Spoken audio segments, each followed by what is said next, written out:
Hello friends, good morning. সবাই কেমন আছো? এই দেখো, আমরা তো মন্দির থেকে বেরিয়ে চলে এসেছি। এবার আরেকটা স্পটে যাব। এটার নাম হচ্ছে ভারত মাতা মন্দির। তোমরা যদি কেউ বারাণসীতে ঘুরতে আসো, তাহলে এই ভারত মাতা মন্দিরটা একটু ঘুরে যেও। খুব সুন্দর দেখতে।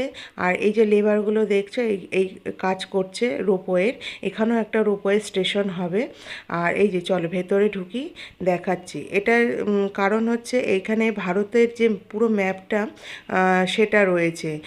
দেখো, পুরো ওই পাথর দিয়ে তৈরি করা।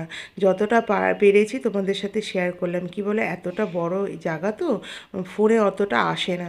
যাই হোক, তোমরা নিজেরা যখন যাবে ঘুরে একটু দেখে এসো, খুব ভালো লাগবে। এই দেখো, যেরকম কোন জায়গায় সমুদ্র, তারপরে কোনো কীরকমভাবে পাহাড় রয়েছে, পুরো ভারতের ম্যাপ করে দেখানো আছে।